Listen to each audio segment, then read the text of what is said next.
سب سے پہلے آغاز میں بات کریں گے وزیراعظم شہباز شریف کا مارکہ حق کے دوران آپریشن بنیان مرصوص کے حوالے سے انہوں نے دورہ کیا ہے فرنٹ لائن کا، جس میں وزیراعظم کی پسرور چھاونی سیالکوٹ آمد پر مارکہ حق کے دوران آپریشن بنیان مرصوص میں شریک افسران اور جوانوں سے ملاقات بھی ہوئی ہے اور پاک بھارت جنگ اور کور کی موجودہ آپریشنل تیاریوں کے بارے میں جامع بریفنگ بھی دی گئی ہے۔ وزیراعظم نے آپریشن بنیان مرصوص کے دوران فوجیوں کی غیر معمولی بہادری اور پیشہ ورانہ مہارت کو بھی سراہا ہے۔ مارکہ حق میں افواج پاکستان کی شاندار کارکردگی کو خراج تحسین پیش کیا گیا ہے۔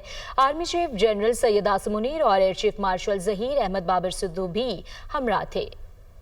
وزیراعظم شہباز شریف کا آپریشن بنیان مرصوص کی فرنٹ لائنز اور پسرور چھاونی سیالکوٹ کا دورہ، آپریشن میں شریک افسران اور جوانوں سے ملاقات۔ وزیراعظم کو جنگ کی صورتحال اور آپریشنل تیاریوں پر بریفنگ بھی دی گئی۔ اس موقع پر نائب وزیر اعظم اسحاق ڈار، وزیر دفاع Khawaja Asif, army chief general Asim Munir, air chief marshal Zaheer Ahmed Babar Sidhu اور دیگر وفاقی وزراء بھی وزیر اعظم کے ہمراہ موجود تھے۔ وزیر اعظم نے اگلے مورچوں پر تعینات جوانوں سے تبادلہ خیال کرتے ہوئے ان کے عزم کو سراہا اور کہا کہ پاکستان کو بہادر جوانوں پر فخر ہے۔ آپ بہادر جوان قوم کے سر کا تاج ہیں۔ ISPR کے مطابق وزیر اعظم نے مسلح افواج کی مارکہ حق میں کامیابی کو سراہا۔ شہباز شریف کا کہنا تھا کہ پہلگام واقعے پر بھارت نے جان بوجھ کر غیر جانبدار تحقیقات سے راہ فرار اختیار کی، لیکن جھوٹے بہانے، تکبر اور جارحیت پر بھارت کو بھرپور جواب ملا۔